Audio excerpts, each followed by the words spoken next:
Halo semua, perkenalkan nama saya Marisa Trianti.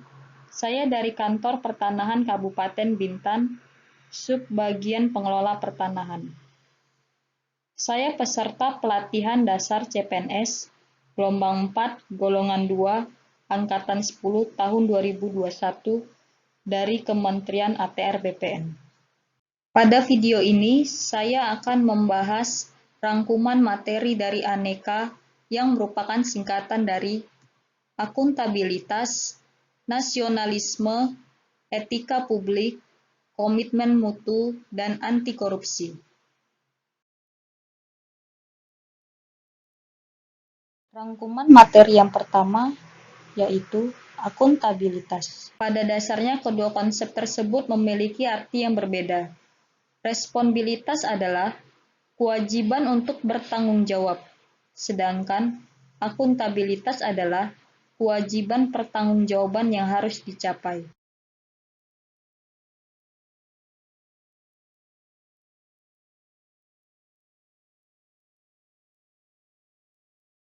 Akuntabilitas merujuk pada kewajiban setiap individu, kelompok, ataupun institusi untuk memenuhi tanggung jawab yang menjadi amanahnya. Amanah seorang PNS adalah menjamin terwujudnya nilai-nilai publik, yang mana nilai-nilai publik tersebut adalah mampu mengambil pilihan yang tepat dan benar ketika terjadi konflik kepentingan. Yang kedua, memiliki pemahaman dan kesadaran untuk menghindari dan mencegah keterlibatan PNS dalam politik praktis.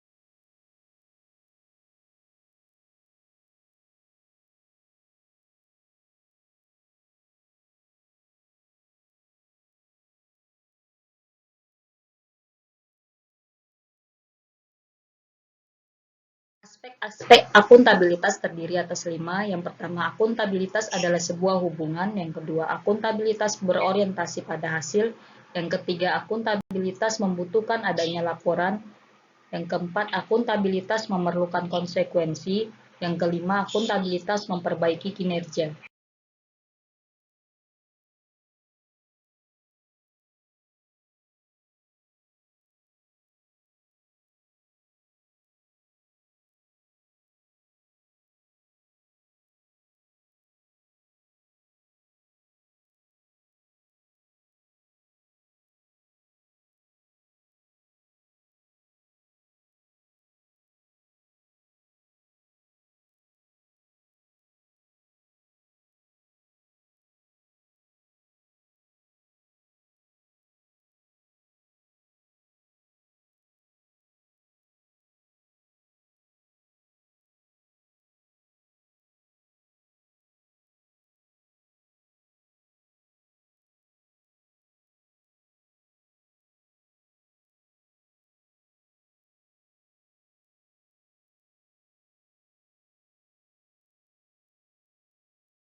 Bagaimana tingkatan dalam akuntabilitas? Akuntabilitas memiliki 5 tingkatan yang berbeda. Yang pertama, akuntabilitas personal. Akuntabilitas personal mengacu pada nilai-nilai yang ada pada diri seseorang seperti kejujuran, integritas, moral, dan etika. Sehingga pribadi yang akuntabel adalah ia menjadikan dirinya sebagai bagian dari solusi, bukan masalah. Yang kedua, akuntabilitas individu. Akuntabilitas individu mengacu pada hubungan antara individu dan lingkungan kerja. yaitu seperti PNS dengan instansinya yang sebagai pemberi kewenangan, di mana pemberi kewenangan memberikan arahan yang memadai, bimbingan, sedangkan PNS yang merupakan aparatur negara bertanggung jawab dalam memenuhi tanggung jawabnya. Yang ketiga, akuntabilitas kelompok. Kinerja sebuah institusi biasanya dilakukan atas kerjasama kelompok. Dalam hal ini, maka pembagian kewenangan dan semangat kerjasama yang tinggi antar berbagai kelompok yang ada memainkan peranan yang penting dalam tercapainya kinerja organisasi yang diharapkan. Akuntabilitas organisasi mengacu pada hasil pelaporan kinerja yang telah tercapai, baik pelaporan yang dilakukan oleh individu terhadap organisasi atau institusi, maupun kinerja organisasi kepada stakeholder lainnya. Akuntabilitas stakeholder. Akuntabilitas stakeholder adalah tanggung jawab organisasi pemerintah untuk mewujudkan pelayanan dan kinerja yang adil, responsif, dan bermartabat. Selanjutnya, untuk menciptakan lingkungan kerja yang akuntabel dipengaruhi oleh kepemimpinan, transparansi, integritas, tanggung jawab, keadilan, kepercayaan, keseimbangan, kejelasan, dan konsisten.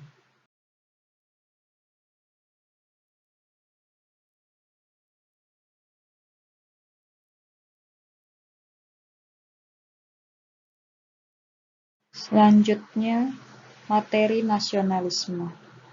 Apa itu nasionalisme? Arti nasionalisme. Nasionalisme adalah suatu sikap politik dari masyarakat suatu bangsa yang mempunyai kesamaan kebudayaan dan wilayah serta kesamaan cita-cita dan tujuan.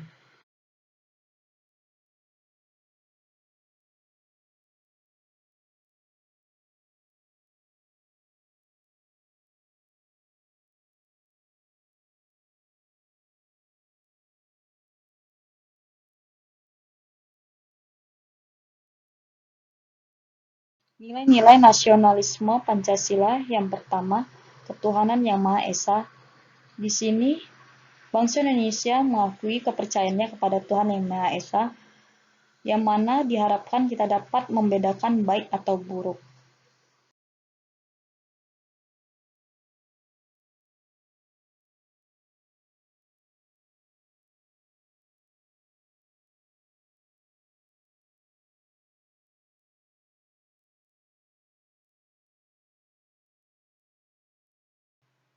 Pada sila kedua, kemanusiaan yang adil dan beradab. Sila ini, Bung Hatta memandang Pancasila sebagai konsekuensi ke dalam dan keluar. Ke dalam berarti menjadi pedoman negara dalam memuliakan nilai-nilai kemanusiaan dan hak asasi manusia, yang berarti negara menjalankan fungsi melindungi segenap bangsa Indonesia dan seluruh tumpah darah Indonesia, memajukan kesejahteraan umum, dan mencerdaskan kehidupan bangsa.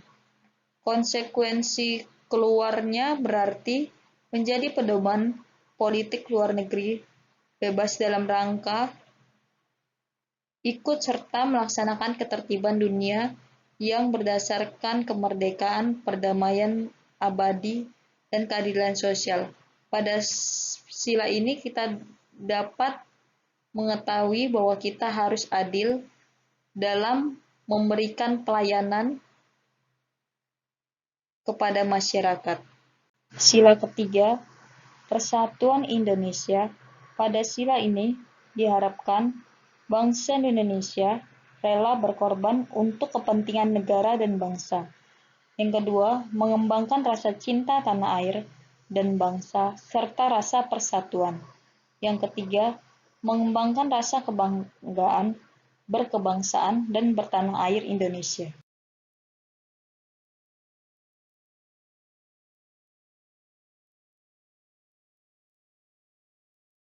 Sila keempat, Kerakyatan yang dipimpin oleh hikmat kebijaksanaan dalam permusyawaratan perwakilan. Sila keempat mengandung ciri-ciri demokrasi. Yang pertama, kerakyatan. Rakyat berperan dan berpengaruh besar dalam proses pengambilan keputusan yang dilakukan oleh pemerintah. Yang kedua, permusyawaratan. Negara mengkehendaki persatuan di atas kepentingan perseorangan dan golongan. Yang ketiga, hikmat kebijaksanaan.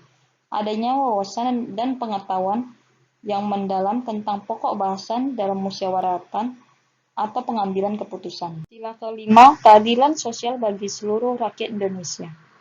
Pada sila ini, bangsa Indonesia diharapkan adil terhadap sesama dan suka memberi pertolongan terhadap orang lain.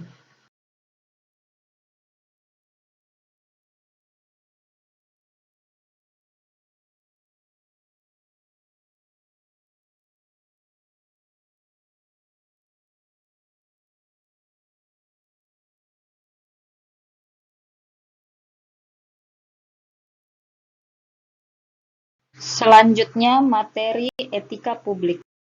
Etika publik merupakan refleksi tentang standar atau norma yang menentukan baik atau buruk, benar atau salah, perilaku, tindakan, dan keputusan untuk mengarahkan kebijakan publik dalam rangka menjalankan tanggung jawab pelayanan publik.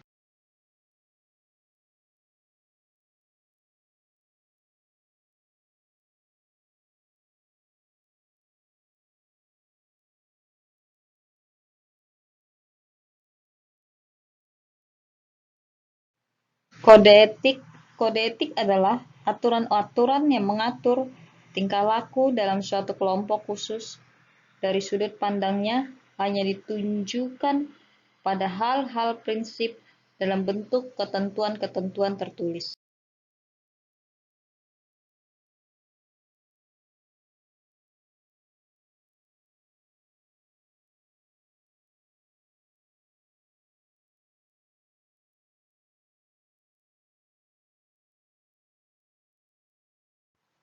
Kode etik aparatur sipil negara. Ada 12 kode etik dan kode perilaku ASN yang dapat kita lihat dalam Undang-Undang ASN Pasal 5.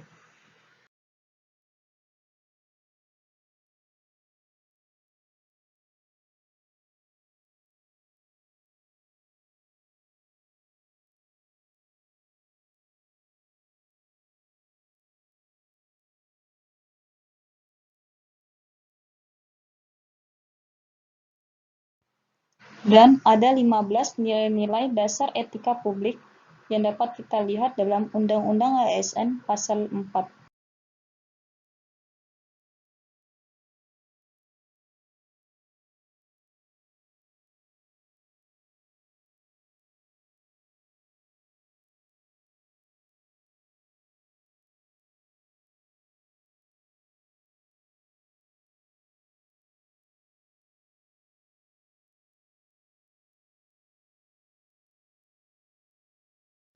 Rangkuman materi keempat yaitu komitmen mutu. Komitmen mutu merupakan pemahaman tentang konsep efektivitas, efisiensi, inovasi, dan mutu penyelenggaraan.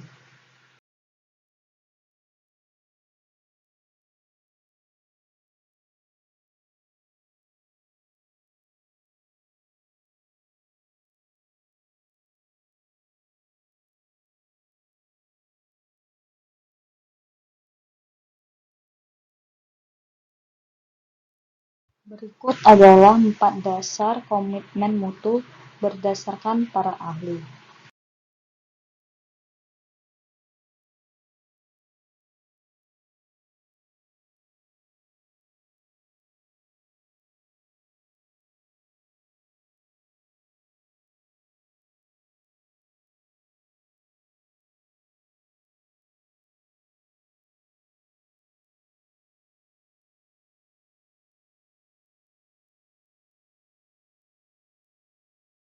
Nilai dasar orientasi mutu yang pertama, komitmen pada kepuasan customer, cepat, tepat, ramah, melayani dengan hati, melindungi dan mengayomi, perbaikan berkelanjutan.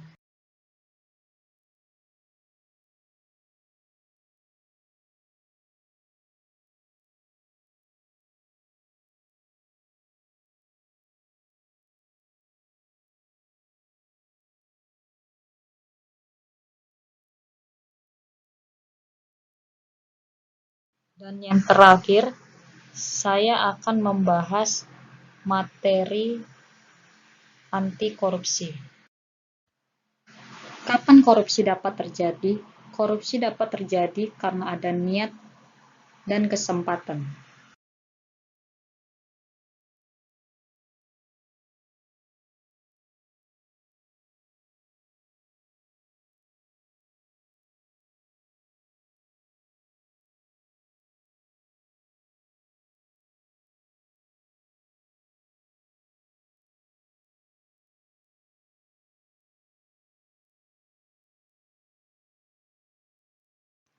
Apa itu korupsi?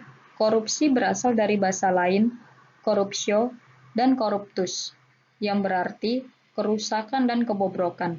Dalam bahasa Yunani, corruptio adalah perbuatan yang tidak baik, buruk, curang, dapat disuap, tidak bermoral, menyimpang dari kesucian, melanggar norma-norma agama, material, mental, dan umum.